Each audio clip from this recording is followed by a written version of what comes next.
Good evening, sir. I'm Dr. Jonathan Reed.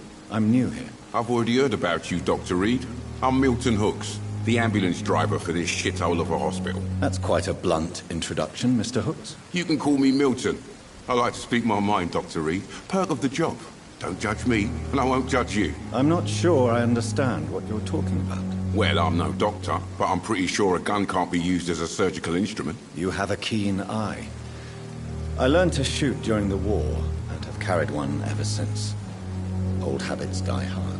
No need to explain, Dr. Reed. And if you ever need a better gun, remember, I may have something for you.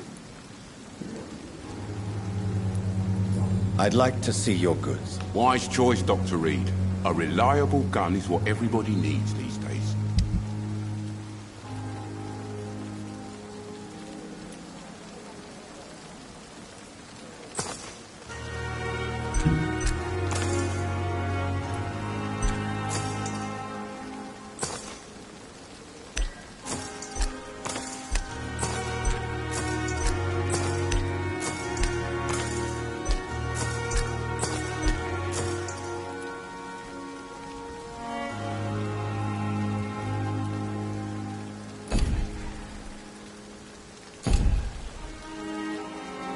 Good evening, Milton. Good evening, Doctor. Still trying to save lives?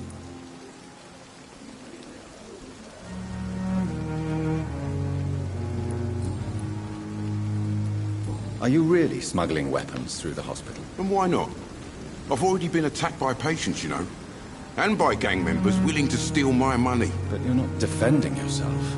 You're selling guns to civilians. You keep people alive your own way, Doctor. I offer them another way to protect their health. How is the situation around here? You want to hear the situation is all right? It's fucking awful. We lack everything. And it's getting worse every day. So what do you do exactly in this hospital? Apart from smuggling guns, I mean. I've been an ambulance driver since... too long, I guess. I bring sick people here night and day. It's a dirty job, but I get it done. Most of the time. Since you're on the front line, how is the sanitary situation in this vicinity? It's a complete disaster. It's even getting dangerous to enter some streets or buildings. Even the locals attack you. It sounds like things have been a bit rough recently. What's happened? Yesterday I got attacked by the patient I was bringing in. I escaped through the hospital's garden, but I lost my wallet when I was running. You left an infected patient outside the hospital? That's incredibly dangerous. Go there yourself if you want, but be careful, Doctor. I'd rather not bring your dead body back.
Goodbye, Milton.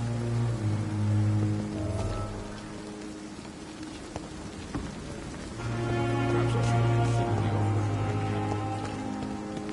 Dr. Swansea is right. This place seems perfect to conduct my research. The daily routine. Good evening, miss. I'm Dr. Reed, the new surgeon at the Pembroke Hospital. And who are you? Your name has no meaning to me, mortal. You're nothing but dust blown by the winds of eternity. I beg your pardon? What are you begging for, mortal? My clemency? Well, tonight maybe I'm inclined to mercy. You'll never forget the night you met Thelma Howcroft. You keep calling me mortal. Why is that? And if I'm mortal, what are you? Well, Dr. Reed, if you must know, I'm a vampire. Who are you really, Miss Howcroft? I mean, apart from being a vampire. Is that not enough for you, puny mortal? What do you require? Proof of my powers? I'm curious to know who you were before becoming a vampire. It was such a long time ago, I don't remember. Centuries of unholy life can have strange effects on one's minds, you see?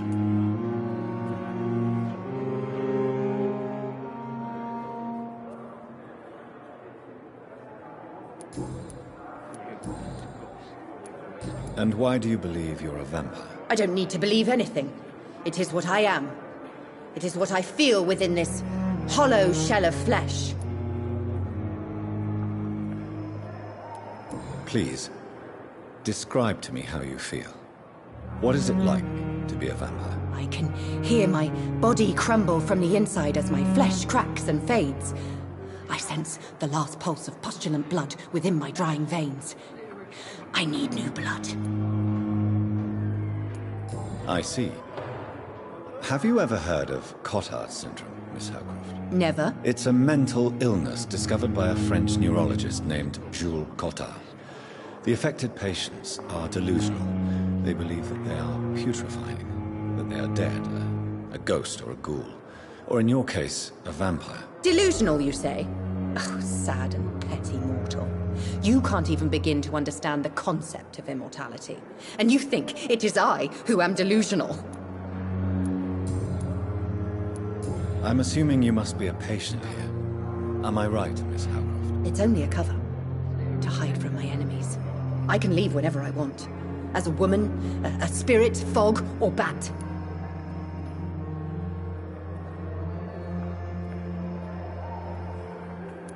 Who are these enemies you mentioned? Can you describe them? I cannot say for sure. But I sense their eyes on me from nearby. I feel them watching me every time I visit the garden near the morgue. The staff here are not your enemy. They're here to help you, to care for you. I'm not speaking of the doctors in white. I'm speaking of the men and women who hunt me. For I am a vampire! I see. Don't worry. These people will not find you here. I'll personally make sure they leave you alone. Thank you, mortal. But do not interfere with them, for you are no match for those that hunt me.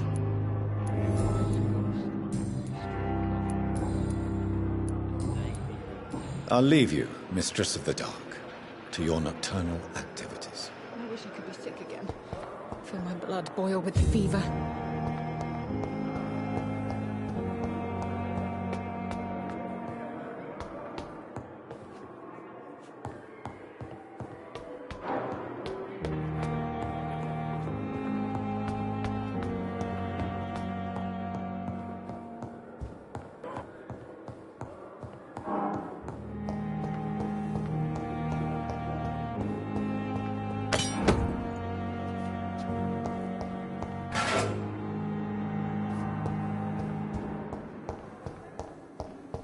It's locked.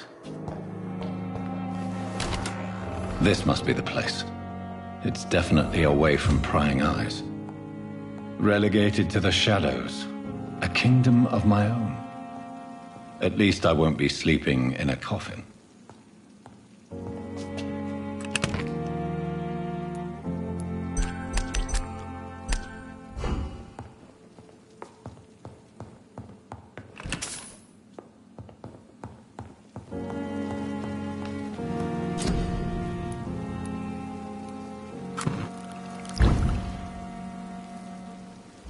William Bishop's blood is much more unstable than human blood and shows extensive mutation. But this is not what happened to me. I must keep on searching. The sun is about to rise. I can feel it. I'll continue tomorrow night. I have so much time now.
Thelma Howcroft said she was being watched by vampire hunters.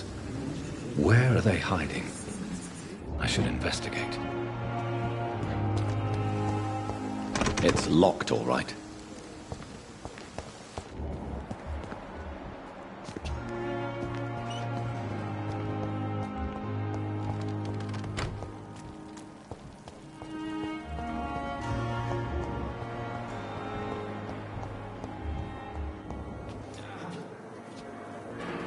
Good evening, Miss Howcroft. How are you tonight? I need blood, Doctor. Warm, rich, vibrant blood.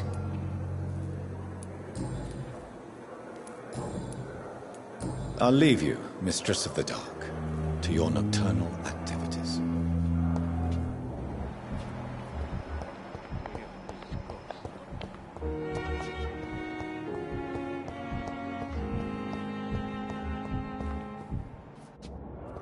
Good evening, nurse. Good evening, Doctor. I don't think we've been introduced yet. My name is Pippa Hawkins. And I'm Dr. Jonathan Reed. Dr. Swansea has recently offered me a position in this hospital. Well, it's a euphemism that your help will be appreciated, Doctor.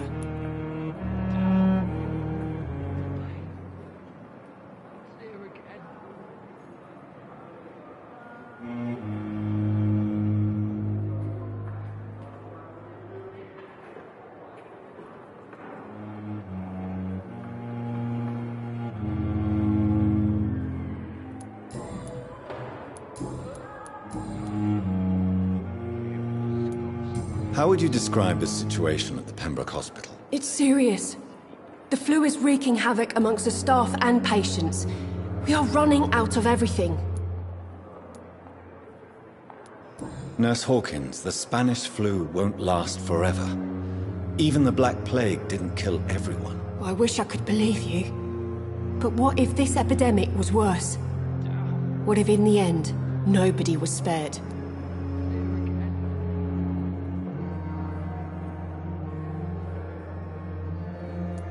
You must get a hold of yourself, nurse. Sorry, I'm exhausted. No one has any idea when this epidemic will be over. How long have you been a nurse? Well, long enough to see that the epidemic is winning. And no matter how qualified you are, don't tell me you'll change that. You'd be surprised what dedication can achieve, Nurse Hawkins. In medicine, sometimes we're just a test result away from a miracle. Sorry, Doctor. I don't want to sound bitter, but I'm just too tired to give a pep talk like Nurse Brannigan. How is the Pembroke staff coping with the epidemic? Well, not well. Milton, the ambulance driver, is even more grumpy than usual, especially concerning doctors. Why is Milton grumpy on a daily basis? Is it just an act? Milton's not the kind of man who's bothered about a bad reputation, whether he deserved it or not. Why does Milton dislike doctors? I don't know. Just ask him. But be warned, Milton is not the chatty type.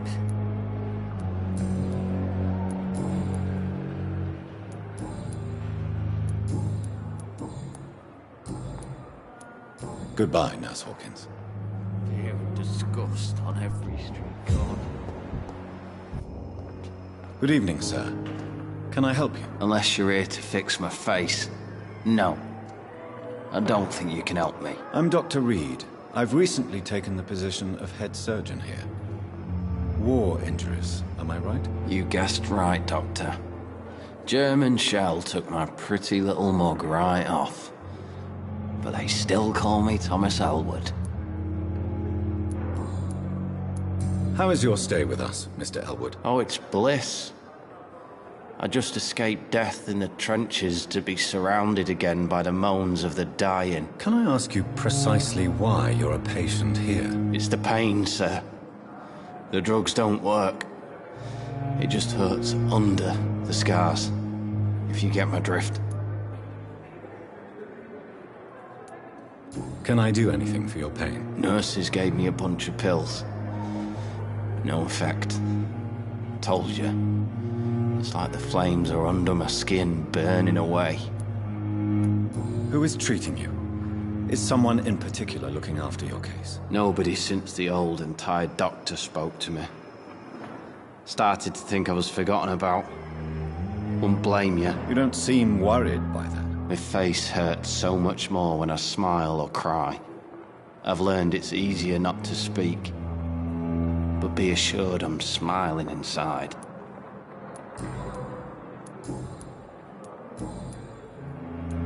How close are you to Miss Hawcroft? Are you aware that she thinks she is a vampire? To wait for her next nibble is the best reason to stay here. Every time she approaches my bed, she treats me like something tasty. A normal person. Aren't you afraid? She may hurt you if the game goes too far. She's quite harmless, I can assure you. Her head's broken inside is all. While I'm busted on the outside. But she's still beautiful. Living proof that there's hope for me. So do you let her bite you? You know that's not sanitary. And why not? She's only supping a few drops of me blood. And the pain, it's real for once. She could decide to bite less willing patients. Then it's another good reason for me to stay here, Doctor. You do realize she's mentally disturbed. It's called the Cotter syndrome. She truly believes she's a vampire. In her madness, she never refers to my scars. And frankly, if I could, I'd join her world. It seems much more fun than the real one. Where were you stationed, sir? Did you serve for long? I really don't want to talk about all this shit. No offense. I was pushing too much. I served in France myself. I just wanted to know what happened to you. You were an officer, weren't you? Then I doubt we fought the same war, sir. No offense. Goodbye for now, Mr. Elwood.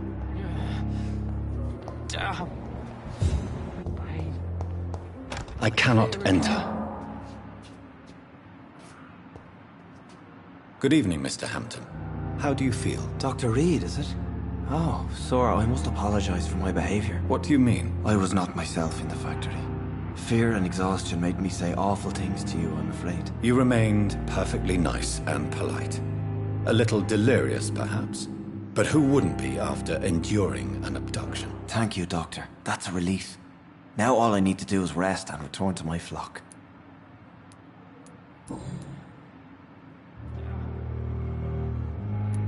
How do you feel, Mr. Hampton?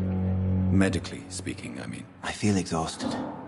Beyond exhaustion, actually. William drank so much of my blood in his madness. I feel empty. You're in good hands here. Dr. Swansea is well versed in blood transfusion, and I'm sure he'll take the best care of you. Thank you, sir. I believe all I need is rest. And then I can go back to the people who need me. What do you do for a living, Mr. Hampton? I can't help but notice the cross around your neck. I manage a night asylum for the poor and homeless of the docks. And I try to guide the lost and hesitant on the right path to our Lord. Are you a priest, Mr. Hampton? A deacon, maybe? Not at all, Doctor. I'm just a man of faith willing to preach the good word. Why didn't you use your cross against William Bishop? To repel him somehow? That's a very strange question, Doctor. A cross is no magical token, if that's what you were trying to say. Not mine, anyway. Have you made friends since you arrived? Not really. But I recognize Miss Harriet Jones. I knew her when she lived by the docks. That poor woman had such a miserable life. You never came to see her here at Pembroke? Receiving visits when sick can be an important part of the healing process, you know. We're not just bodies. You're preaching to the converted now, Doctor. To be truly honest, I thought she was dead. She left the docks many months ago. Do you know Tom Watts, the bartender from the Turtle? I met him before I found you in the canning factory. Tom? Yes, of course. Always the helping hand, good old Tom. Without men like him, corruption and despair would have wiped out the East End long ago.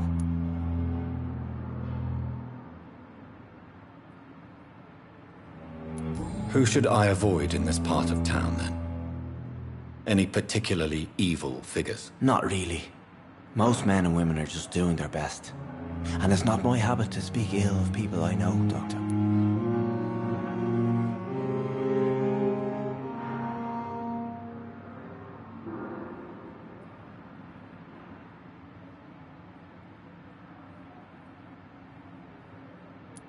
People are still in despair. How could it be otherwise? The authorities have left us all to rot in this contagious nightmare. No drugs, no advice, nothing. It's a damn shame. How did you end up in William Bishop's den? I had received alarming news about his recent behavior. I went to his place and he refused to let me go. Why did he abduct you? William was an alcoholic. His addiction suddenly changed to blood. I don't know why. Just like a patient I met here. This Miss Hawcroft. You dared to enter this awful place alone. You're a hero, Mr. Hampton. Or a fool. I'm just a man trying to help his friends, Dr. Reed. William Bishop was a conflicted soul, searching for light. What is the general situation in the East End docks? The situation has always been tough, with a lot of tensions between the gangs and the dockers' trade union. The Wet Boot Boys are very nervous since they lost their leader. Who leads the gang now? Since Clay Cox went missing, it's his wife Edwina who runs the show, with the assistance of her minion, Booth Digby. Has the gang been threatening you? Ah, no. I've had this nickname for so long, you know, the sad saint of the East End. No one dares to bug a saint, not even criminals. Goodbye, Mr. Hampton. We'll talk again later.